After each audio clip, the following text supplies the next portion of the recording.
Yeah, good morning. What's up, guys? What's up?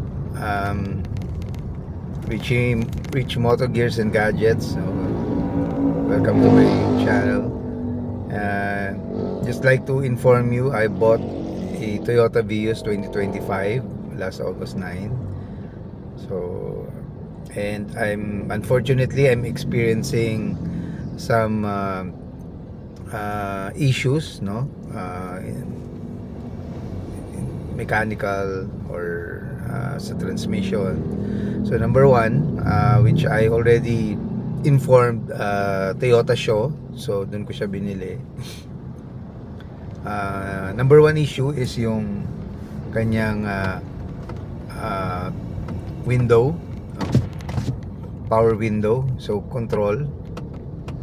Pag sinagad mo siya, no, closing the window, meron siyang clicking sounds. Yan, kung naririnig nyo, that's on the driver side. Tapos yung isa naman sa passenger side, meron siyang hissing sound naman, no? So magkaibang sound yung both sides. Yung isa clicking sound na para siyang merong naglo-loose, no?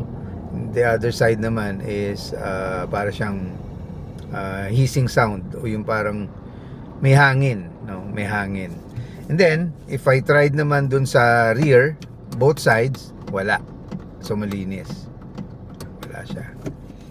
So I actually explained this one. I showed this one to Toyota Vios, yung advisor nila si Francis. Sabi niya normal lang daw yon.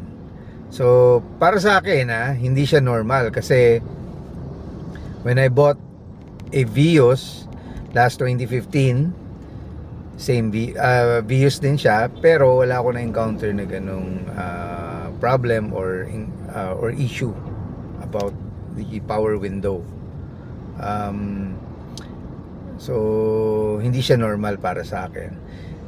Second issue, yung aircon niya sa gitna malakas, no? Yung sa center malakas yung buga, but for both sides, drivers and passenger side, mahina yung buga ng aircon niya.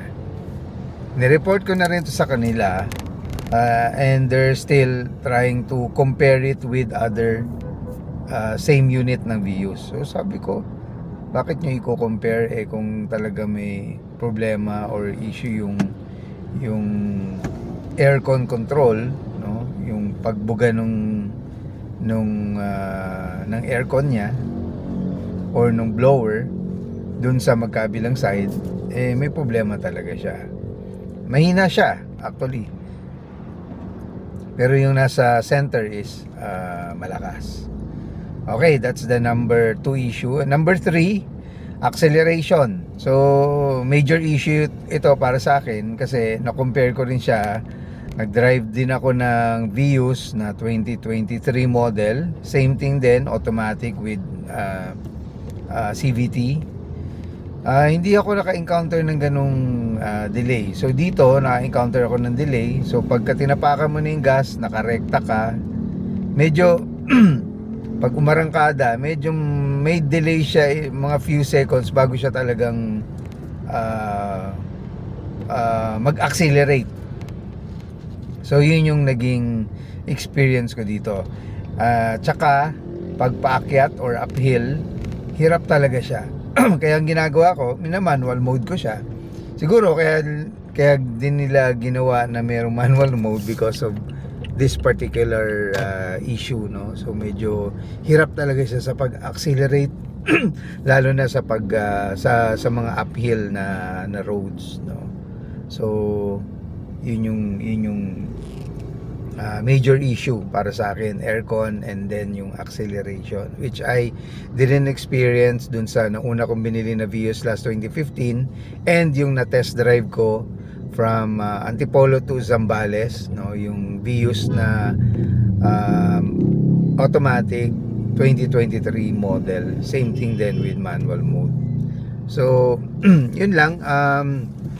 Ni-report ko na actually itong mga issues na to sa Toyota Show. But and another thing pa pala, no, last. So mayroon akong, pag nag-accelerate, meron akong naririnig sa ilalim bandang lower right part. Yan, tik-tik, para siyang ticking sound naman. Naririnig ko nga ngayon. Which is ni-report ko na rin sa Toyota Show.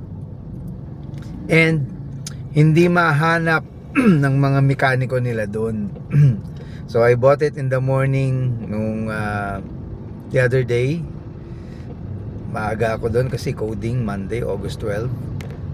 Tapos hanggang 12 o'clock noon, hindi pa rin nila makita. Pero assumption nila sa caliper. So dinoble check, hindi naman sa caliper. Sa brake, hindi rin naman sa brake.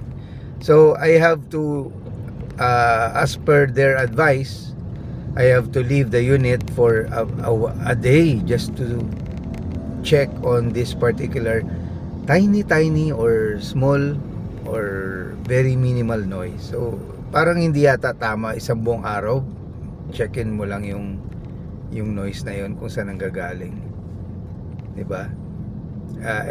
Okay pa sa akin kung it will take mga half day kasi nga aero road test, papakinggan. Pero yung buong araw parang hindi siya acceptable sa akin kasi I have a lot of things to do.